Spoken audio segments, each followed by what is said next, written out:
Hello everyone, this is Saumya. Welcome to दोसर classes. आज start करेंगे क्लास 8 फिजिक्स का chapter physical quantities and measurement. वैसे तो आप इस चैप्टर को क्लास 6 में भी पढ़ चुके हो, क्लास 7 में भी पढ़ चुके हो, बट यहाँ पर जो चैप्टर का लेवल है थोड़ा सा हायर है। इसके पहले जो आप लोगों ने 6 और 7 में पढ़ा था वो बहुत ही बेसिक स्टैंडर्ड था। अगर आपको बेसिक चीज़ें नहीं क्लियर हैं तो आप पहले उस वीडियो को देखिए, क्लास 6 का, क्लास 7 का, देन आप क्लास 8 के वीडियो को देखिए। बिल्कुल चीज़ें सारी क्लियर हो जाएंगी। ओके, तो चलिए स्टार्ट कर लेते हैं। What is physical quantities. अब फिजिकल क्वांटिटीज़ क्या होता है ये तो हमें पता होना चाहिए। मीन्स ऐसी क्वांटिटीज़ जिसका हम मेज़रमेंट ले सकते हैं उन्हें हम कहते हैं फिजिकल क्वांटिटीज़। ठीक है, चलिए अब चैप्टर के अंडर में क्या है वो देखते हैं। तो डेंसिटी से चैप्टर को स्टार्ट किया गया है। What is density. तो डेंसिटी क्या है? घनापन, मतलब भीड़ कितनी है लोगों की। ठीक, तो डेंसिटी किसी भी ऑब्जेक्ट में मॉलिक्यूल्स के नंबर पर डिपेंड करती है। मतलब मॉलिक्यूलर नंबर अगर ज़्यादा है तो उसकी डेंसिटी हायर होगी, अगर मॉलिक्यूल्स के नंबर कम हैं तो उसकी डेंसिटी कम होगी। जैसे हम तीनों स्टेट की बात करें तो कौन सी होती है मैटर में? हमने तीनों स्टेट पढ़ी है, सॉलिड, लिक्विड, गैस। अब गैस के मॉलिक्यूल नंबर एक ही वॉल्यूम में कम होंगे। अगर छोटे से एरिया में देखें तो गैस के नंबर ऑफ मॉलिक्यूल बहुत ही कम होते हैं क्योंकि दूर दूर वो अरेंज होते हैं। और वाटर के मॉलिक्यूल उतने ही वॉल्यूम में देखें तो वाटर के मॉलिक्यूल कंपैरेटिवली ज़्यादा पास पास होते हैं। ठीक है, यानी मॉलिक्यूल नंबर यहाँ पर ज़्यादा होंगे। अगर हम सॉलिड की बात करें तो सॉलिड में जितने मॉलिक्यूल होते हैं बहुत ही पास पास अरेंज होते हैं और एक ही छोटी सी जगह पे बहुत ढेर सारे मॉलिक्यूल होते हैं। ठीक है, तो इसलिए यहाँ पर मास भी इसका ज़्यादा होगा और डेंसिटी भी ज़्यादा होगा। वाटर में मास भी ज़्यादा होगा और डेंसिटी भी ज़्यादा होगा, लेकिन कंपैरिजन करें अगर सॉलिड का तो कम होगा। ठीक, और गैस में मॉलिक्यूल नंबर बहुत ही कम होता है, यानी उसका मास भी बहुत कम हो जाएगा और उसका डेंसिटी भी बहुत कम हो जाएगा। ठीक है, अगर हम कहें कि किसी भी ऑब्जेक्ट का लाइटनेस और हैवीनेस उसकी डेंसिटी को रिप्रेजेंट करता है तो बिल्कुल सही बात है। आपको कोई भी ऑब्जेक्ट अगर हाई वेट लग रहा है तो यानी उसका डेंसिटी ज़्यादा है। अगर किसी ऑब्जेक्ट का वेट बहुत ही लो है, बहुत ही लाइट वेट है कोई ऑब्जेक्ट, तो उसका डेंसिटी बहुत ही कम होता है। ठीक है, जैसे कि आपने को एक पिलो एक हाथ में पकड़ो और दूसरे हाथ में एक पत्थर पकड़ लो, तो कौन भारी होगा? आपका पत्थर भारी होगा, यानी उस पत्थर की डेंसिटी ज़्यादा होगी, जबकि जो पिलो आपने ले रखी है उसकी डेंसिटी बहुत कम होगी क्योंकि उसका वेट भी बहुत ही कम है। ओके, अब डेंसिटी का डेफिनेशन की बात करें तो क्या होता है? Density is equal to mass per unit volume, यानी किसी पर्टिकुलर वॉल्यूम में उसका जितना मास होता है वो डेंसिटी को डिसाइड करता है। ठीक, density is equal to mass upon volume. ठीक है, अगर हम दो ऑब्जेक्ट ले लें, देखो ऐसे समझो आप, अगर आपके पास दो ऑब्जेक्ट है सेम साइज के यानी सेम वॉल्यूम के हैं, ठीक है, एक आयरन का बना हुआ है एक वुड का बना हुआ है। ठीक है, तो वेट किसका हाई होगा? आयरन का वेट हाई होगा, वुड का वेट कम होगा, जबकि वॉल्यूम दोनों का सेम है। तो जिसका हाई वेट होगा उसका डेंसिटी भी ज़्यादा होगा और जिसका लो वेट होगा उसका डेंसिटी कम होगा। क्लियर? अब देखो, मास को हम m से रिप्रेजेंट करते हैं, वॉल्यूम को हम v से रिप्रेजेंट करते हैं और डेंसिटी को रिप्रेजेंट करते हैं रो से। इस तरह से हम रो बनाते हैं और रो इक्वल टू होता है m अपॉन v। ओके, मास अपॉन वॉल्यूम। तो इस तरह से हम लिख सकते हैं डेंसिटी के फॉर्मूले को। ओके, अब डेंसिटी का यूनिट की बात करें तो कैसे निकालोगे? ठीक, तो डेंसिटी इक्वल टू होता है मास अपॉन वॉल्यूम। मास का यूनिट क्या होता है? किलोग्राम, और वॉल्यूम का यूनिट क्या होता है? Metre cube. ठीक है, तो किलोग्राम क्या हो गया हमारा फॉर्मूला? यूनिट क्या हो गया? किलोग्राम पर मीटर क्यूब। तो ये हो जाता है डेंसिटी का यूनिट। अब देखो, ये एसआई यूनिट में यूनिट है, एसआई यूनिट सिस्टम में इसकी यूनिट ये कहलाएगी। लेकिन अगर हम सीजीएस सिस्टम की बात करें तो सीजीएस सिस्टम में किलोग्राम कन्वर्ट हो जाता है ग्राम में और मीटर कन्वर्ट हो जाता है सेंटीमीटर में। ठीक है, तो इसकी यूनिट सीजीएस सिस्टम में क्या होगी? तो ग्राम पर सेंटीमीटर क्यूब होगी। क्लियर। अब देखो रिलेशन क्या होता है, एसआई यूनिट और सीजीएस सिस्टम में हमने तो कह दिया कि भाई अगर हम एसआई यूनिट में लिखेंगे तो किलोग्राम मीटर क्यूब में लिखेंगे, और अगर सीजीएस सिस्टम में लिखेंगे तो ग्राम सेंटीमीटर क्यूब में लिखेंगे। अब उनके बीच में इस तरह का रिलेशन क्यों बना, क्यों ये लोग इस तरह से लिखे जाते हैं, तो ये पहले समझो। तो 1 kilogram metre cube equal to होता है, अब देखो किसी चीज़ का ये डेंसिटी दे रखा है, 1 किलोग्राम मीटर क्यूब दे रखा है, यानी ये किसी ऑब्जेक्ट का डेंसिटी है।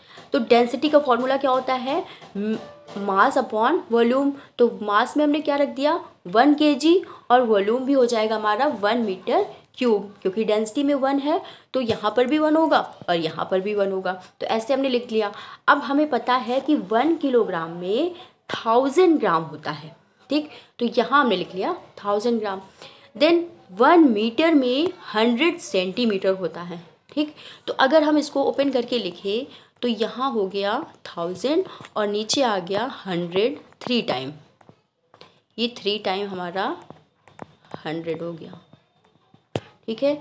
अब देखो इसको कैसे सॉल्व करेंगे, 1 2 3 0 ऊपर, 1 2 3 0 नीचे हमने कट कर दिया, तो कितना आ गया 1/1000 ग्राम सेंटीमीटर माइनस क्यूब।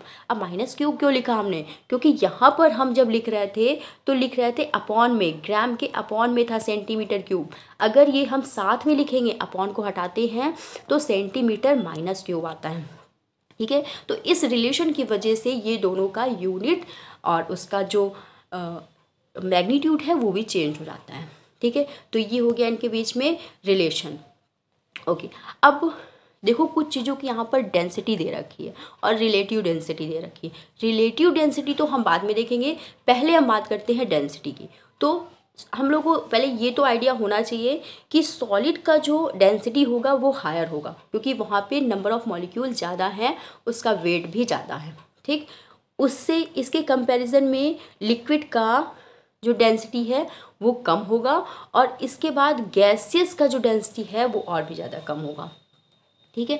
तो कुछ पर्टिकुलर नंबर चीज़ों के सब्सटेंस की हमको डेंसिटी पता होना चाहिए, जैसे आइस का डेंसिटी क्या है और वाटर का डेंसिटी क्या है, ये सब चीज़ें हम लोग को पता होना चाहिए, है ना। तो इस बेसिस पर क्वेश्चन भी आते हैं। कैसे क्वेश्चन आते हैं, उन्होंने मान लो दे दिया कॉर्क दे दिया, आइस दे दिया, वाटर दे दिया, ग्लिसरीन दे दिया, मरकरी दे दिया, इस तरह से कुछ उन्होंने सब्सटेंस दे देते हैं क्वेश्चन पे, और कह देते हैं इसको डेंसिटी के असेंडिंग ऑर्डर में लिखो, ठीक है। तो जिसकी हायर डेंसिटी है उसको आपको पहले लिखना होगा, जिसकी लो डेंसिटी है उसको आपको बाद में लिखना होगा। तो इसलिए ये टेबल बहुत ही ज़्यादा यूज़फुल हो जाती है, okay. Next, density of regular solid. अगर आपको किसी रेगुलर सॉलिड का डेंसिटी फाइंड करना है तो कैसे करोगे, तो रेगुलर सॉलिड मतलब या तो कोई चीज़ रेक्टेंगल है, या तो कोई चीज़ क्यूब के फॉर्म में है, मतलब क्यूबॉइड है या क्यूब के फॉर्म में है, या फिर स्फेरिकल है, तो आप उसका वॉल्यूम आसानी से निकाल सकते हो, तो डेंसिटी भी निकाल लोगे। तो डेंसिटी इक्वल टू क्या होता है, मास अपॉन वॉल्यूम। मास आपने उसका वेट ले लिया, और वॉल्यूम निकालने के लिए उसका लेंथ, विड्थ और हाइट की इसके साथ आपका निकाल सकते हो। अगर रेक्टेंगल है तो फॉर्मूला वॉल्यूम का लगेगा length into width into height. अगर आपका क्यूबिक है तो क्या होगा, क्या फॉर्मूला लगेगा यहाँ पर, side into side into side, यानी 3 इंटू साइड, ठीक है। अब यहाँ पर ये क्या है, हमारा क्यूबॉइड है, तो यहाँ पे फॉर्मूला हमने हाइट भी जोड़ दिया है, यानी length into breadth into height, तीनों चीज़ें आ जाती हैं इसमें। तो इस तरह से हम वॉल्यूम निकाल सकते हैं। अगर स्फेरिकल का वॉल्यूम निकालना है तो फिर फॉर्मूला होता है 4/3 πr², ठीक है।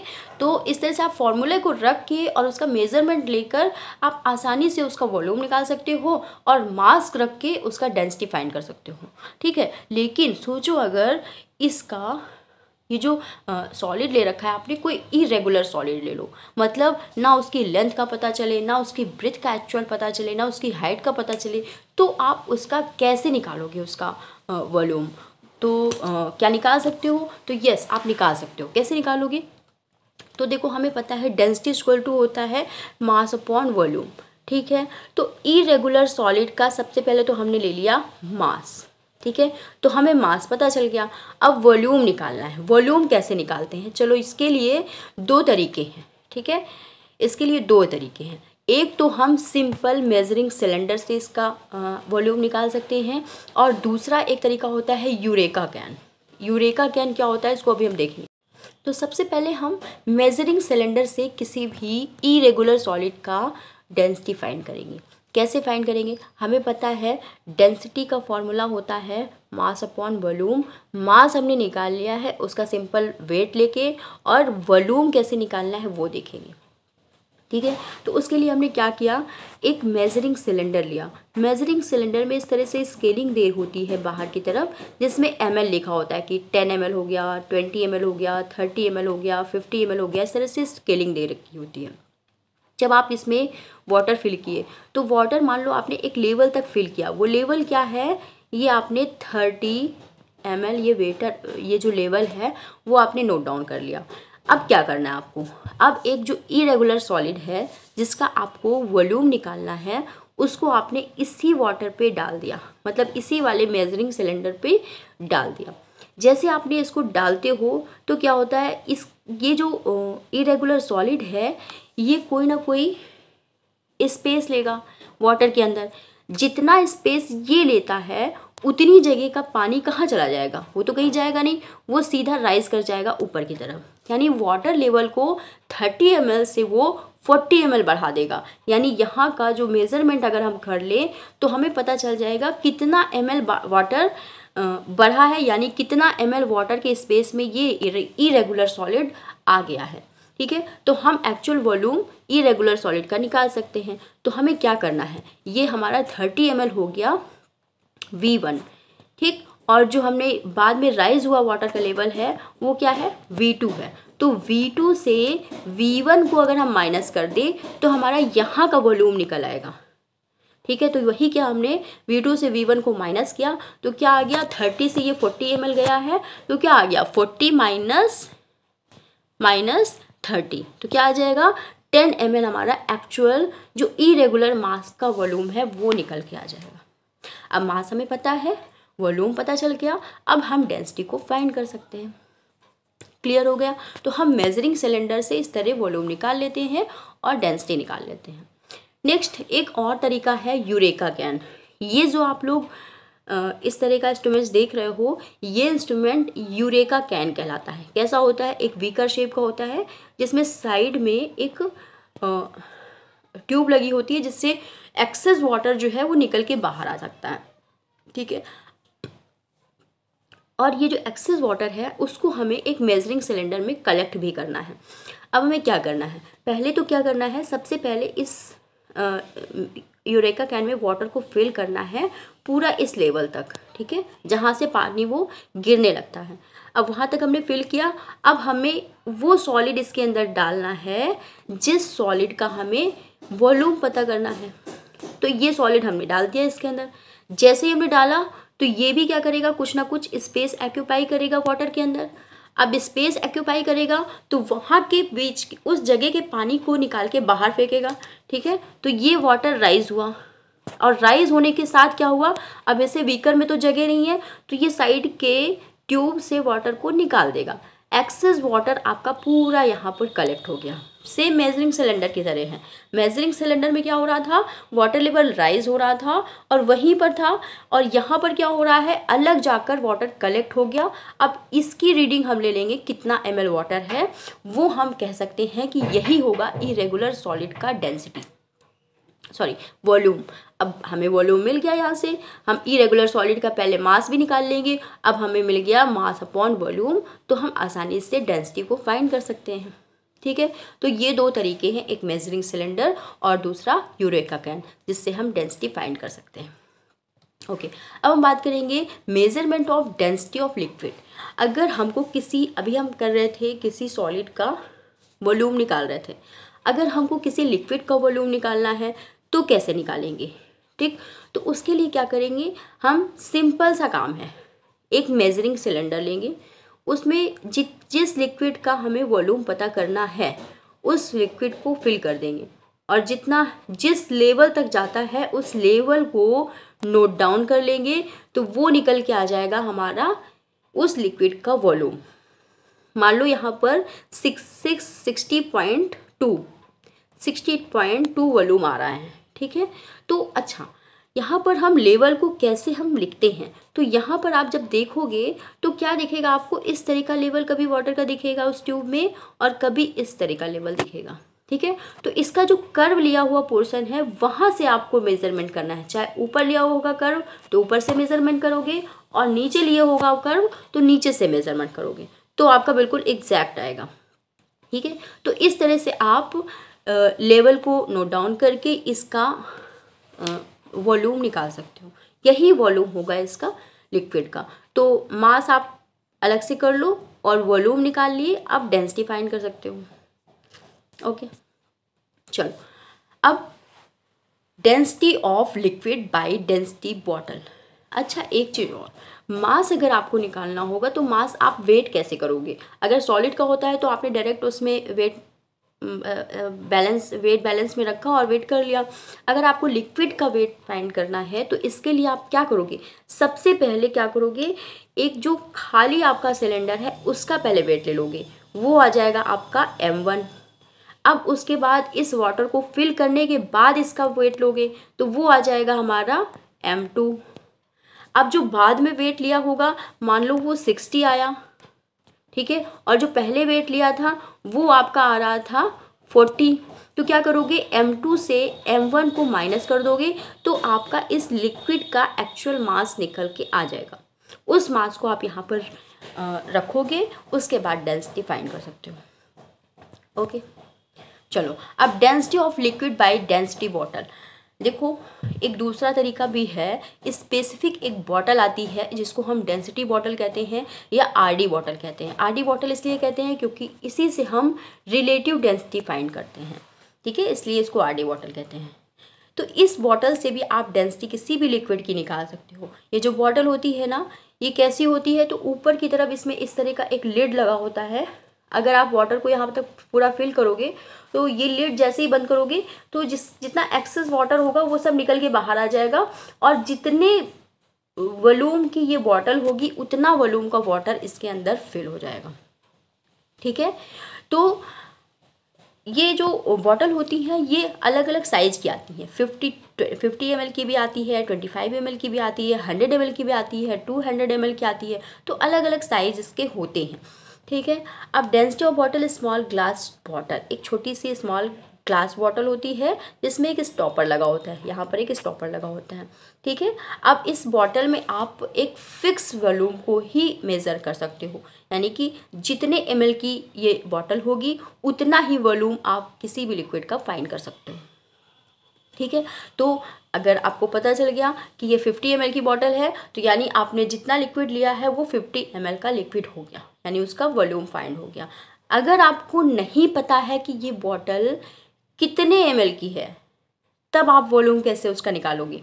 ठीक है, तो इसके लिए क्या करते हैं, अब determine the density of liquid using density bottle. अब इस डेंसिटी बॉटल का यूज़ करके आपको किसी भी लिक्विड का डेंसिटी फाइंड करना है। तो कैसे फाइंड करोगे, पहले क्या करोगे, आप सारे मासेस निकालोगे। कैसे, सबसे पहले आप एक खाली बॉटल का मास निकालोगे, वो हो जाएगा आपका m1।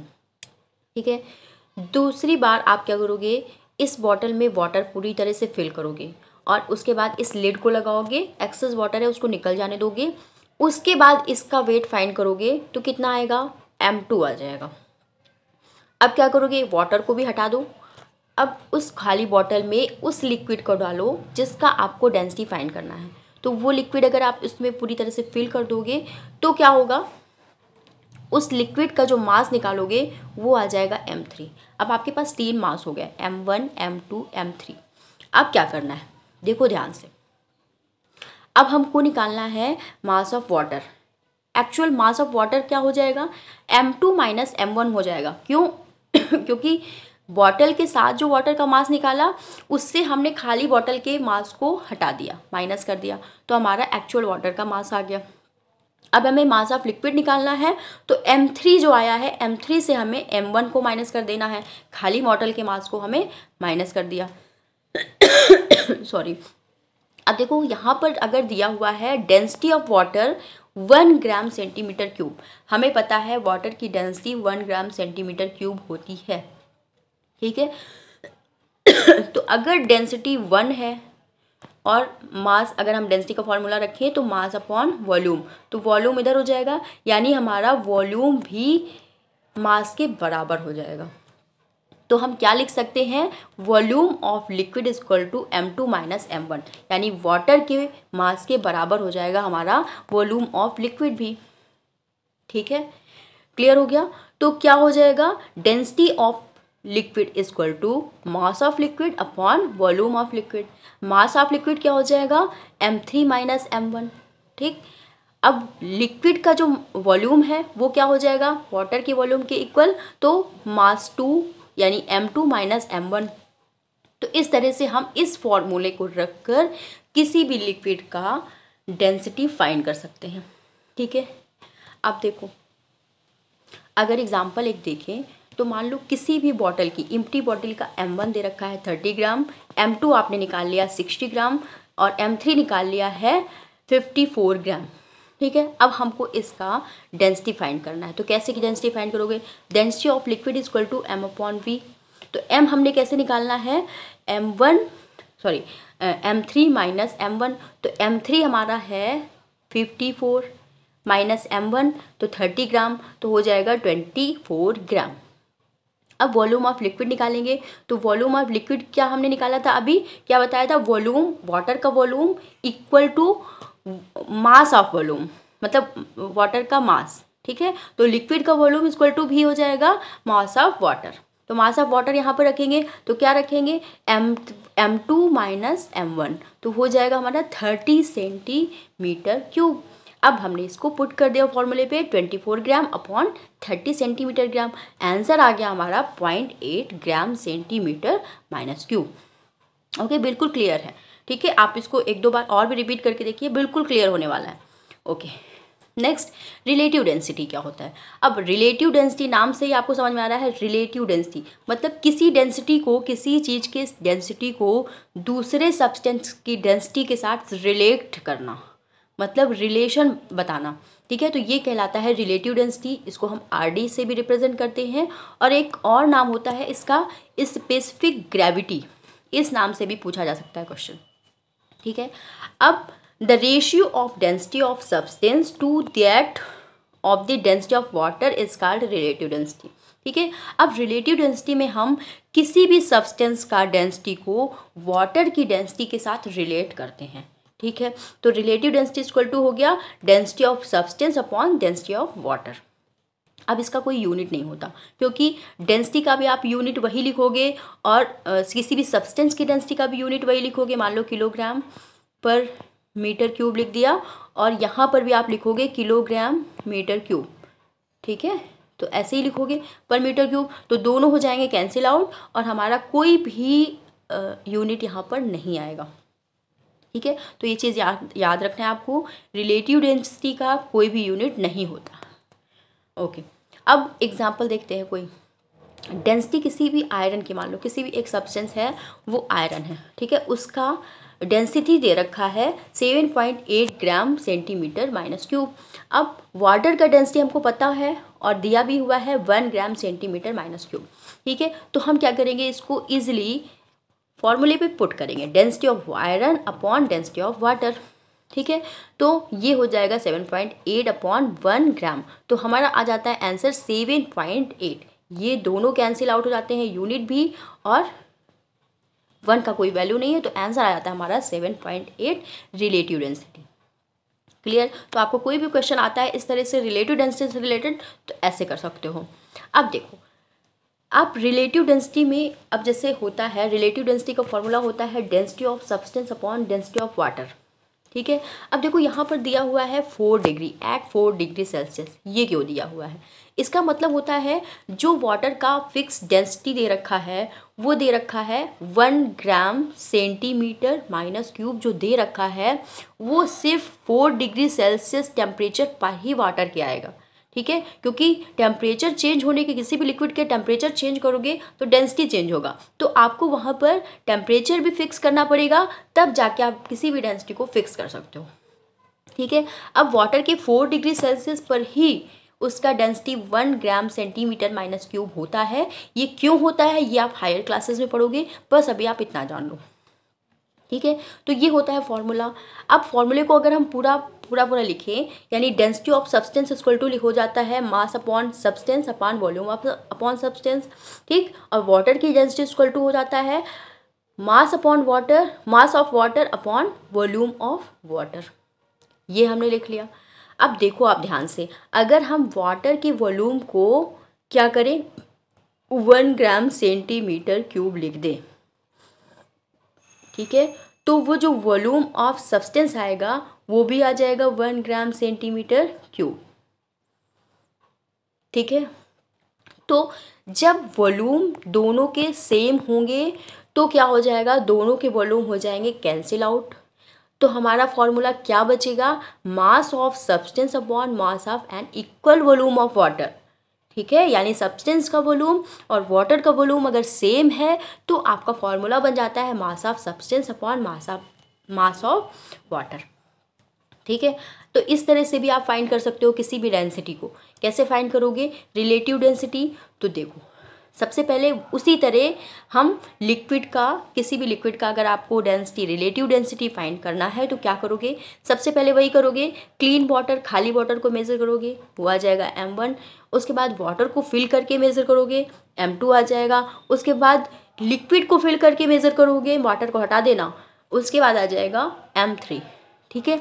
अब इसके बाद हमको क्या क्या मिल गया, हमारे पास क्या क्या चीज़ें हो गई, तो मास ऑफ एम्प्टी बॉटल हो गया, mass of bottle plus water हो गया m2, और बॉटल प्लस लिक्विड हो गया m3।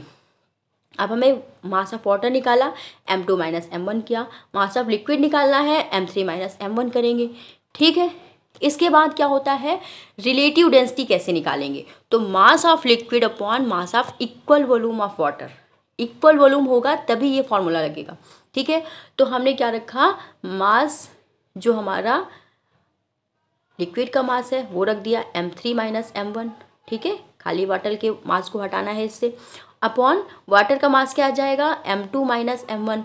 दोनों का जब आ गया, m1 हमारा आ गया 25, m2 हमारा है 55, m3 है 49। तो अगर हम इसको RD इक्वल टू निकालते हैं तो 49 माइनस 25 आ जाता है 24, और 55 माइनस 25 आ जाता है 30। तो इसको जब हम निकालेंगे आंसर तो आ जाएगा 0.8। तो इस तरह से हम RD बॉटल से निकाल सकते हैं किसी भी लिक्विड का डेंसिटी, ठीक है, और रिलेटिव डेंसिटी।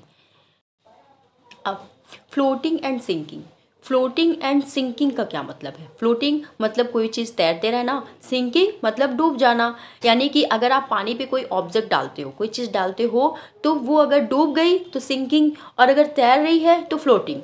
तो कब कौन सा ऑब्जेक्ट फ्लोट करता है, कब कौन सा ऑब्जेक्ट सिंक करता है, तो ये भी डिपेंड करता है डेंसिटी पर। अगर किसी ऑब्जेक्ट की डेंसिटी वाटर की डेंसिटी से ज़्यादा है तो क्या होगा, वो फ्लोट करता रहेगा। अगर उस सॉलिड की डेंसिटी वाटर की डेंसिटी से कम है तो क्या करेगा, वो सिंक कर जाएगा, ठीक है। तो ये सब डिपेंड करता है उसकी डेंसिटी, उसके लगने वाले वेट के ऊपर। अब प्रिंसिपल ऑफ फ्लोटिंग, फ्लोटिंग का प्रिंसिपल क्या होता है, किस प्रिंसिपल पर फ्लोटिंग काम करता है, तो देखो प्रिंसिपल कहता है कि जब कोई ऑब्जेक्ट इस तरह से फ्लोटिंग स्टेज पर होता है किसी लिक्विड के ऊपर, ठीक है, तो उस टाइम पीरियड पे क्या होता है, इस ऑब्जेक्ट का वेट जो है एक प्रेशर डालता है डाउनवर्ड साइड, मतलब नीचे की साइड पे एक प्रेशर डालता है, क्लियर, ठीक है, वर्टिकली ये प्रेशर डाल रहा है, ठीक है।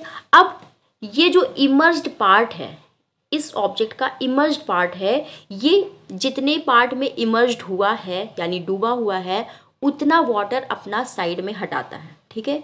अब वही जो वाटर का पार्ट है वो इसकी तरफ फोर्स डालता है, ठीक है, उस फोर्स को हम कहते हैं बॉयंट, बॉयंट फोर्स पड़ रहा है। तो नीचे से क्या हो रहा है, बॉयंट फोर्स लग रहा है अपवर्ड कंडीशन पे, अपवर्ड डायरेक्शन पे, और जो ऊपर से फोर्स लग रहा है ऑब्जेक्ट का वो पड़ रहा है डाउनवर्ड कंडीशन पे, ठीक है। अब दोनों का फोर्स का डायरेक्शन चेंज है, अगर इसका ज़्यादा लगा तो ये ऑब्जेक्ट डूब जाएगा, और अगर बॉयंट जो फोर्स है वो ज़्यादा लगा तो ऑब्जेक्ट तैरता रहेगा, ठीक है। तो ये इसका प्रिंसिपल होता है ना। और भी ठीक से समझते हैं। अब देखो प्रिंसिपल ऑफ फ्लोटिंग कैसे कैसे काम करता है। देखो यहाँ पर ऑब्जेक्ट है एक, ये अपने इमर्ज्ड पार्ट से थोड़ा वाटर को हटा रहा है, ठीक है। ये जो हटाया हुआ वाटर है वो कहलाता है हमारा यू, ठीक है। ये जो फोर्स डाल रहा है इसको हम कहेंगे यू, ये अपवर्ड डायरेक्शन पे डाल रहा है, ठीक है। अब इस ऑब्जेक्ट का जो फोर्स है एम जी, वो नीचे की तरफ डाल रहा है, ठीक है, डाउनवर्ड कंडीशन पे, डाउनवर्ड डायरेक्शन पे। तो क्या हो रहा है, अगर दोनों का जो फोर्स है इक्वल है तो जो ऑब्जेक्ट है ये हाफ डूबा रहेगा, हाफ ऊपर दिखाई देगा, ठीक है। दूसरी कंडीशन, अगर ये जो हमने ऑब्जेक्ट डाला है उसका फोर्स ज़्यादा है, किससे, बॉयंट फोर्स से, बॉयंट फोर्स से इसका फोर्स ज़्यादा है, तो क्या होगा, नीचे की तरफ दबाव जब ज़्यादा होगा तो ये जो ऑब्जेक्ट है ये मोस्ट ऑफ नीचे की तरफ डूबता हुआ दिखाई देगा, ठीक है। और आधे दूरी पे ये टहलता हुआ मतलब कि फ्लोट करता हुआ दिखाई देगा, ठीक है। और जो बॉयंट फोर्स लग रहा है वो अपवर्ड डायरेक्शन पे लग रहा है, वो क्या हो गया, कम हो गया, ठीक है। तो ये कंडीशन होगी तो हाफ से ज़्यादा ये फ्लोट करेगा। अब अगर किसी ऑब्जेक्ट का जो बॉयंट फोर्स है वो ज़्यादा हो जाए ऑब्जेक्ट के फोर्स से, तो क्या होगा, ये जो ऑब्जेक्ट है पूरी तरह से वाटर के ऊपर तैरेगा, ठीक है, बिल्कुल ऊपर तैरेगा, वो जरा भी नीचे नहीं आएगा, ठीक है। और अगर अगर क्या हो, बॉयंट फोर्स बिल्कुल नील हो जाए, बिल्कुल कम हो जाए, और एम जी क्या हो जाए, बहुत ज़्यादा हो जाए, एम जी क्या हो जाए, बहुत ज़्यादा हो जाएगा, तो ये वस्तु जो है, ऑब्जेक्ट जो है पूरी तरह से सिंक कर जाएगा वाटर के नीचे, ठीक है। तो इस तरह का फ्लोटिंग प्रिंसिपल काम करता है यहाँ पर, उसकी डेंसिटी, उसके वेट और उसके हटाए हुए वाटर, सारी चीज़ें इस पर डिपेंड करती हैं, ठीक है। तो ये होता है फ्लोटिंग एंड सिंकिंग का लॉ। अब लॉ ऑफ फ्लोटिंग, जो फ्लोटिंग लॉ है वो क्या बताता है, वो बताता है weight of the floating body equal to weight of liquid displaced by immersed part. यानी कि जो बॉडी का वेट है वो इक्वल होना चाहिए किसके, वेट ऑफ लिक्विड जो कि इमर्ज्ड पार्ट से हटाया हुआ है, डिस्प्लेस किया हुआ है। यानी यहाँ पर क्या है, डिस्प्लेस वाटर है, ये पार्ट यहाँ तक आ गया तो ये वाटर को क्या कर दिया, डिस्प्लेस कर दिया है, वाटर लेवल राइज हो रहा है, और ये जो फोर्स लगा रहा है ये और प्लस फ्लोटिंग बॉडी का जो फोर्स है ये दोनों इक्वल हो, तब ये काम करेगा फ्लोटिंग, ठीक है, तभी कोई चीज़ फ्लोट कर सकती है, अदरवाइज वो सिंक कर जाएगी। ओके, तो ये हो गई बात। अब एप्लीकेशन ऑफ फ्लोटिंग, फ्लोटिंग के बहुत सारे एप्लीकेशंस हैं, जैसे पानी का जहाज़ है वो भी आसानी से फ्लोट करता रहता है बड़े बड़े ओशियंस पर, और आइसबर्ग है बहुत सारे, वो भी आसानी से फ्लोट करते रहते हैं वाटर बॉडीज़ के ऊपर। और देखो ये जो बलून्स भी होते हैं ना वो भी एयर पर फ्लोट करते हैं, कैसे करते हैं कि वो बलून जब उड़ रहा होता है तो वो अपने थ्रू एक फोर्स लगाता है एयर की तरफ डाउनवर्ड कंडीशन पे, और इसके थ्रू हटाई गई जो एयर है वो भी बॉयंट फोर्स लगाती है ऊपर के साइड पे। अब ये बॉयंट फोर्स का जो फोर्स है वो ज़्यादा होता है, जिसकी वजह से आसानी से बलून फ्लोट कर रहा होता है, ठीक है। तो ये सारे एप्लीकेशन इसी फिनोमेना पे वर्क करते हैं, लॉ ऑफ फ्लोटिंग पे, ठीक है। तो ये हो गया एप्लीकेशन।